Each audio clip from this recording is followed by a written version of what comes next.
What if WWII never truly ended? This secret plan reveals the terrifying possibility.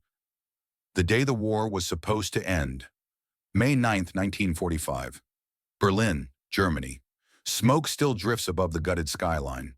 The echoes of artillery have faded into a hollow silence, and what remains of the city lies crushed beneath twisted steel, shattered stone, and the weight of 6 years of war. Inside a dim, makeshift Allied command post, a former insurance building with its roof partially caved in, Colonel Edward Harrington of the British Army leans over a large operations map. His fingertips trace the Oder River, follow the jagged red line of Soviet positions, then stop at the crude pencil mark representing the limit of Allied occupation.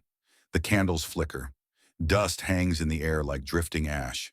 A distant clatter, boots, equipment, crates being moved, echoes down the stairwell. Outside, Red Army soldiers can be heard shouting orders in Russian.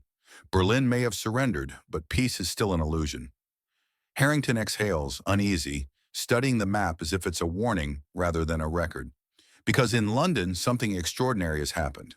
A war that has just ended may have to begin again.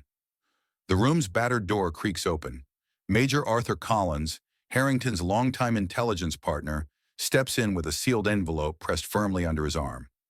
"You're not going to believe what came across Churchill's desk," Collins mutters, brushing brick dust from his coat. His voice is low, too low, the kind of tone officers use when they know they're carrying something dangerous. Harrington straightens. "After yesterday, I doubt anything could surprise me." Collins sets the envelope on the table and watches it as if it might come alive. "It's a new directive," he says. "Top secret, higher than Omega. The Prime Minister is entertaining an operation against the Soviets." Harrington freezes. The candles flutter again, the shadows on the ceiling twisting like startled birds. "Against the Soviets?" The words taste absurd in the air. "They're calling it," Collins pauses, almost grimacing, "Operation Unthinkable." The name alone feels like a crack of ice down Harrington's spine. Outside, thunder rumbles across the ruined city, though the sky is still clear. Scene shift, London, England. War rooms beneath Whitehall. May 10th, 1945. 8:40 hours. Typewriters chatter. Telephones ring. Cigarette smoke coils against low ceilings, lined with pipes and cables. Officers move briskly through the narrow corridors, uniforms brushing against peeling paint. At the center of the underground complex, behind a thick steel door, Winston Churchill stands before a long, polished table, hands clasped behind his back. His face is drawn, not with exhaustion, but with a restless intensity. Victory in Europe should have brought him relief, closure. But the Prime Minister sees something else on the horizon. Across the table sits General Hastings Ismay, the trusted military chief who has advised Churchill through crisis after crisis. A stack of classified reports lies between them. Red Army troop numbers, rail capabilities, armor strength, communications intercepts. Many pages are stamped "Most Secret" in thick red ink. Churchill bites down on his unlit cigar. "If Stalin believes he can dictate the future of Europe," he says, voice low but thunderous, "then we must confront that danger before it grows beyond our grasp." Ismay's jaw tightens.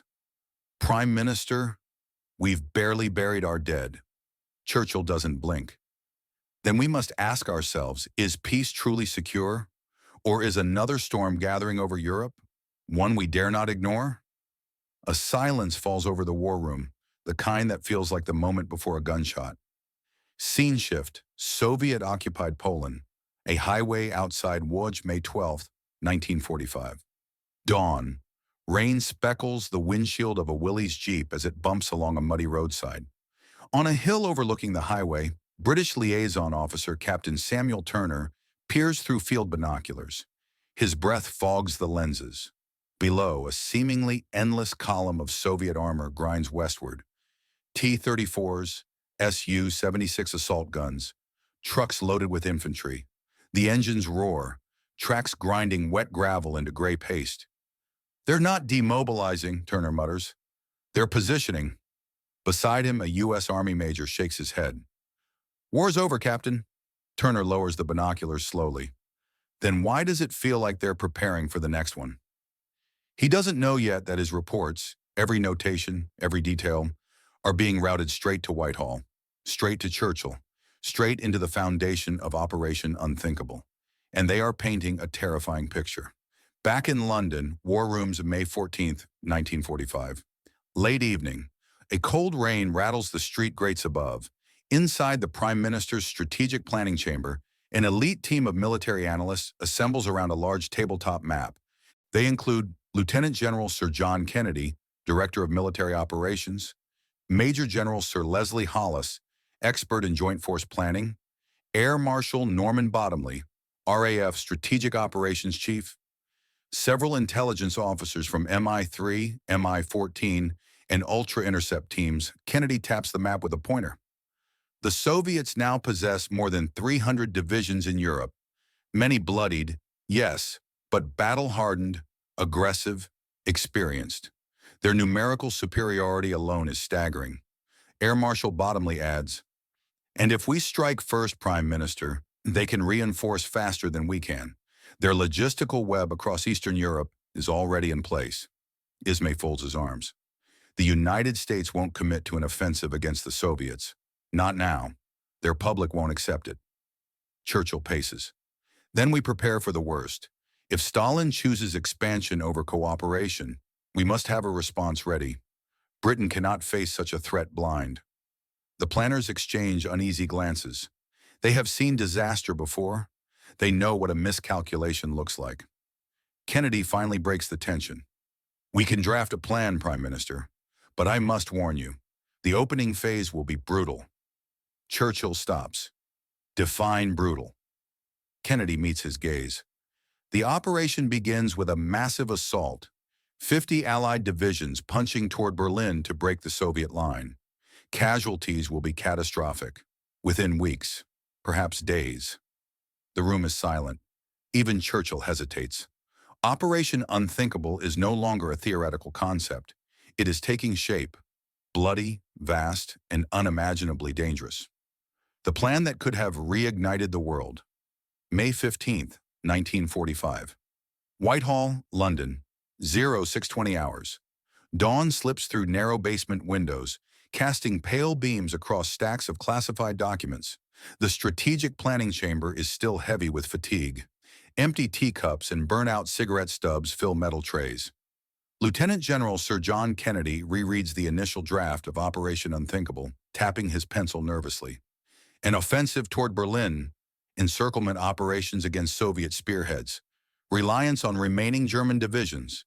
He stops, the pencil snapping between his fingers. Because yes, hidden deep in the plan is a desperate, unsettling clause. Former Wehrmacht units, recently disarmed, would be re-equipped to fight alongside the Western Allies against the Soviet Union. Kennedy exhales sharply. The ink on the page feels radioactive. Before he can comment, the steel door swings open. Churchill strides in, boots hitting the floor with a clipped rhythm. The room straightens instinctively. "Gentlemen," the Prime Minister says, "we proceed." Scene shift. Frankfurt, American zone of occupation. May 17th, 1945. 14:30 hours. Inside a requisitioned German schoolhouse, U.S. General George C. Marshall listens as a liaison officer reads a British-coded message. Rain pelts the broken windows. The chalkboard behind them still carries smudged German lessons from months before. Marshall's expression tightens as he hears the name. "Operation Unthinkable? Churchill wants an assessment?" The liaison nods. He expects American participation. Marshall rubs his temples. "The war just ended. Our troops want to go home. Washington wants stability. And Churchill wants to risk another European catastrophe?" He turns toward the window where columns of exhausted GIs march through the rain, uniforms soaked, boots caked with mud, shoulders heavy with the memory of too many battles. Marshall whispers almost to himself, "I can't ask them to fight again. Not now. Not like this." But he knows this. If the Soviets push further into Europe, the U.S. will be forced into a conflict anyway.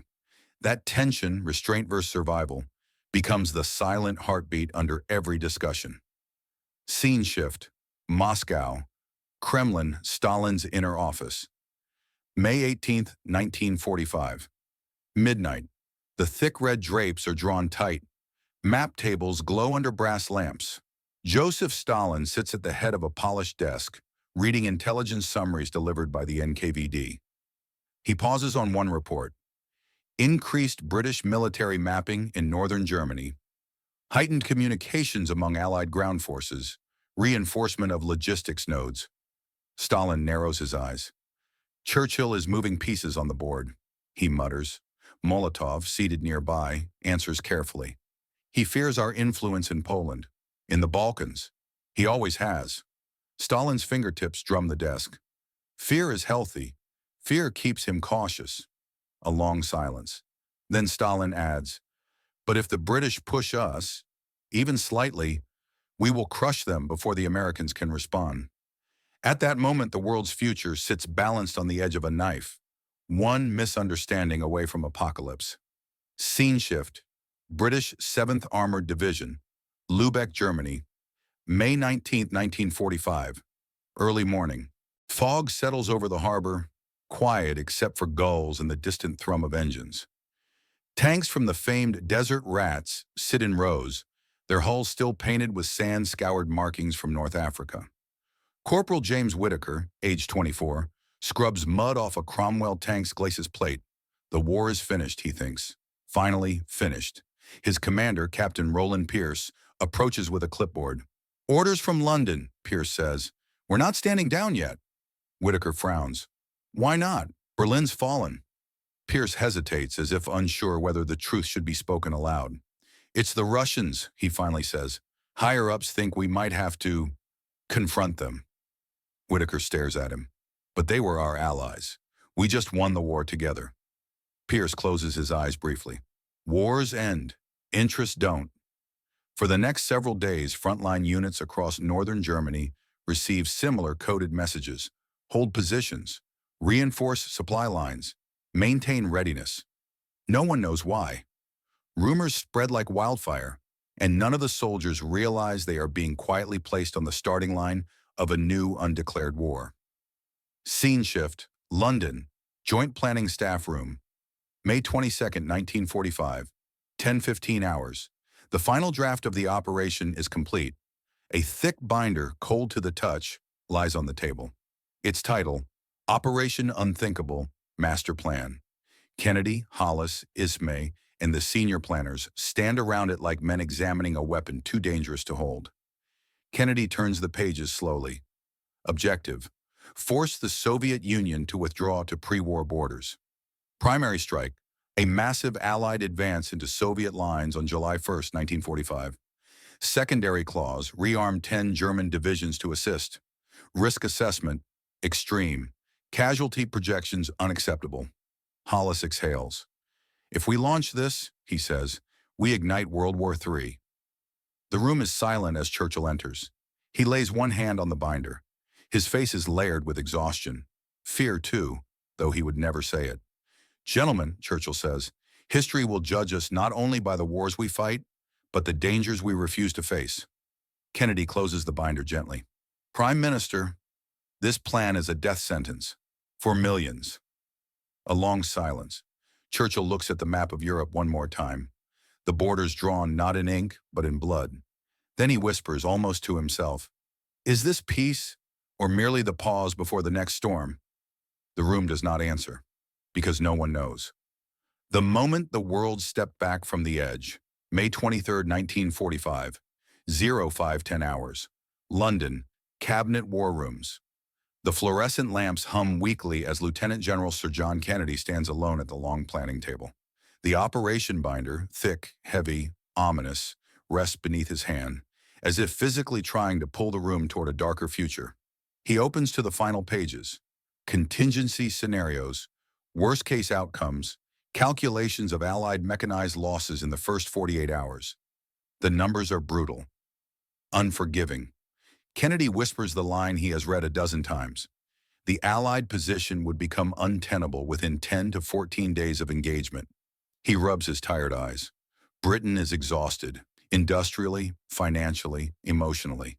And the Soviets, their armies seem limitless, their supply lines deep, their readiness terrifying. A door opens behind him. General Ismay enters, coat draped over one arm, face carved with sleeplessness. "You're early, John." Kennedy nods without looking up. "You've seen the projections." Ismay steps closer. "Yes, it's sobering." Kennedy closes the binder with a soft, mournful thud. "If we proceed, Hastings, London burns again, Warsaw burns again, Berlin burns again. Perhaps all of Europe burns." Ismay inhales deeply. "And if we don't, Stalin may keep advancing." Kennedy looks up slowly. "Then we must find another way to hold him, but not this. Not this." Scene shift, Washington, D.C., Pentagon, May 25, 1945. Afternoon. Rain drums against the wide glass windows as the Joint Chiefs gather around a war table lined with maps of Europe and the Pacific. The smell of polished wood and ink fills the room. General George Marshall, Navy Admiral Ernest King, and Air Force General Henry Hap Arnold review the British proposal carefully. Arnold taps the map with a fountain pen. "The Soviets have strategic depth the Germans never had. No single strike will break them." King growls, "This is insanity. We've just lost over 400,000 men. The American public would riot if we launched another war." Marshall remains tense, silent, thoughtful. Finally, he speaks. "If we go to war now, we fight alone. Our people are tired, our troops want to go home, and we have the Pacific Front still active. Churchill is asking us to break the Soviet Union by force." Arnold folds his arms. "Can it be done?" Marshall shakes his head slowly. "At a cost that civilization may not survive." He signs the final page of the analysis report, a single sentence underlined twice.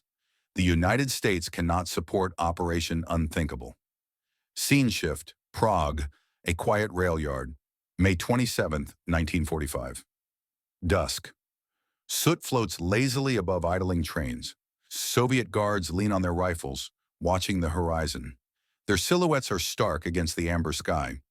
A British signals officer, disguised as a transport supervisor, quietly records the growing Soviet troop buildup around the city. More tanks, more artillery, more infantry arriving every hour. His coded transmission will later reach London. Red Army force concentration is increasing. Strategic mobility remains high. Any Allied offensive will face overwhelming resistance. Another brick in the growing wall of evidence. Scene shift, London, Downing Street, Prime Minister's residence, May 28, 1945, 23:50 hours. Churchill stands alone in his study. The fire crackles in the hearth. Papers cover his desk, maps line the walls, and the room feels smaller than usual, compressed by the weight of decisions that could reshape the entire world. He lifts the heavy binder labeled Operation Unthinkable and sets it beneath the lamplight. His thoughts drift back to 1939, to 1940, to the days when Britain stood alone against another tyrant. Now the situation is reversed. The Allies stand victorious, yet peace feels fragile, thin, like glass under too much pressure. He thinks of Stalin, of broken promises, of Eastern Europe swallowed by the Soviet grip. He thinks of millions of British families hoping the war is truly over. Churchill whispers to the empty room, "If this storm is coming, will history say we ignored the thunder?" The fire crackles again. The binder remains closed. Scene shift, Joint Planning Staff Room, June 9, 1945, 17:15 hours. All members of the Joint Planning Staff gather around the long table for the final presentation. The air smells of ink and tension. Sir John Kennedy steps forward, hands clasped behind his back. "Prime Minister," he begins, "after exhaustive study, we must present our conclusion plainly." He gestures to the map. Soviet divisions in deep red, Allied divisions in pale blue. If we launch Operation Unthinkable on July 1st, we cannot achieve a quick victory. We cannot guarantee a stable front. Soviet counterattacks will push us back. And Britain lacks the manpower and industry to sustain a prolonged conflict. He pauses. "Quite simply, sir, it is unwinnable." A quiet spreads through the room. Even Churchill does not speak. Kennedy then adds the sentence that closes the curtain on the plan. The risk of total war with the Soviet Union is too great. The operation must not proceed. Churchill turns away, silence weighing heavily on his shoulders. At last he murmurs, "Then let it be so." The meeting ends. The binder is closed for the final time. Operation Unthinkable, one of the most dangerous ideas ever conceived, will remain buried in the archives for nearly half a century. A war that could have reshaped the entire world. Never launched, never spoken of publicly, never known by the millions whose lives hung in the balance. The world steps back from the edge, but only just. The shadow of a war that never was, July 1st, 1945. Somewhere along the Elbe River. Dawn. The sun rises slowly over the mist-covered water. British sentries stand watch beside sandbag emplacements, rifles slung over weary shoulders. They had been told this would be the day, the hour when history might tear open again. But the morning arrives quietly. No orders, no alarms. Just the low hum of truck engines and the distant clatter of Soviet patrols on the other side of the river.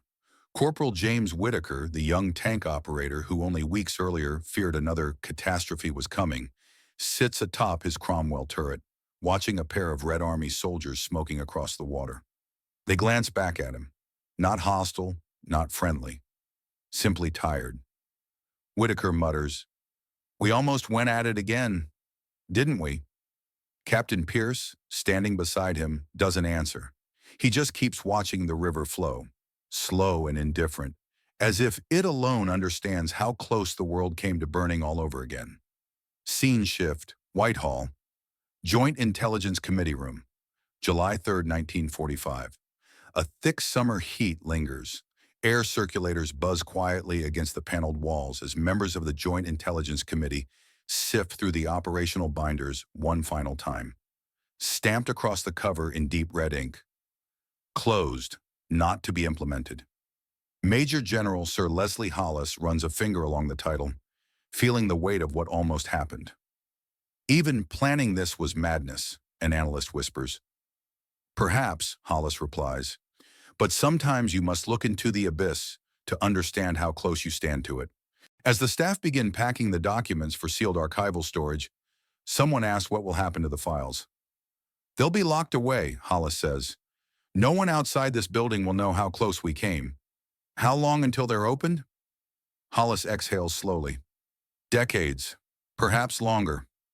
The binders are carried out one by one, disappearing into classified storage, into silence. Scene shift, Berlin, Tempelhof Airfield, July 10th, 1945. Supply aircraft take off and land in a steady rhythm as Allied officers shuttle between sectors. The city, still in ruins, is being divided among the victors. Lines are drawn, flags planted, and whole districts assigned to British, American, French, and Soviet control. Colonel Edward Harrington watches from the tarmac. His dust-covered boots, worn uniform, and tired eyes speak of a man who has witnessed both triumph and catastrophe. Beside him, Major Arthur Collins holds a clipboard stuffed with reports. Harrington says quietly, "If Operation Unthinkable had been approved, this airfield, this entire city, would have been a battlefield again." Collins nods, and Europe would have drowned under another wave of death before the first could even recede. Harrington looks up as a Soviet Yak fighter streaks overhead. "Strange world, isn't it? We fought together to end one war, and nearly turned our guns on each other to start another." Collins adjusts his cap. "Maybe that's what victory does, reveals that peace is only a negotiation, never a certainty." Scene shift, Moscow, Kremlin, August 2nd, 1945. The ornate chamber glows under chandeliers as Stalin receives reports of Allied troop placements and demobilization schedules. His advisors list British reductions, American withdrawals. He listens, expression unreadable. When they finish, he slowly lights his pipe. "So," Stalin murmurs, "the British chose peace." Molotov replies carefully, "They could not defeat us." Stalin exhales a long plume of smoke. "No, they could not, and they know it. That is why they stepped back." He rises, hands clasped behind his back, walking toward a large map of Europe, now dominated by Soviet-controlled territory. But the West will fear us, he says, and fear creates the future. His eyes narrow. And so begins another struggle, one without shooting. For now, his words drift through the room like smoke, cold, predictive. The Cold War has not been declared, but in this moment, it begins. Scene shift, London. Prime Minister's study. August 8th, 1945. Night. Churchill sits in his high-backed chair, reading a newly delivered memo. Outside, Big Ben tolls softly. Victory parades have begun. Cheering crowds fill the streets, yet Churchill feels none of the triumph. His advisors have resigned themselves to the new geopolitical reality. Britain is exhausted. America seeks peace. The Soviets occupy half of Europe and are unlikely to leave. He sets aside the memo and looks at the darkened window, seeing only his reflection. If the Russians choose expansion, he whispers, then we shall face another struggle. But not today, not this way. He closes his eyes. The plan remains unspoken, locked deep below Whitehall, a secret between only a handful of men. Churchill knows history will reveal it someday, but not now, not while wounds are still bleeding. He blows out the candle beside him. The room falls dark. Scene shift, London, the National Archives, 48 years later, 1993. A technician unlocks an iron vault, pulling out a dust-covered binder stamped Most Secret. Operation Unthinkable. Researchers and historians gather around, stunned by its contents. A war plan between former allies, a proposed offensive against the Soviet Union, a blueprint for a conflict that could have engulfed the world. One historian whispers, "If this had happened, none of us would be here." Another shakes his head. It's a miracle they didn't go through with it. For decades, the world lived unaware of how narrowly it escaped disaster. Operation Unthinkable wasn't just a plan, it was a crossroads. One path leading to global peace, the other to unfathomable destruction. The leaders of 1945 did not choose lightly. And because they chose restraint, the world as we know it survived.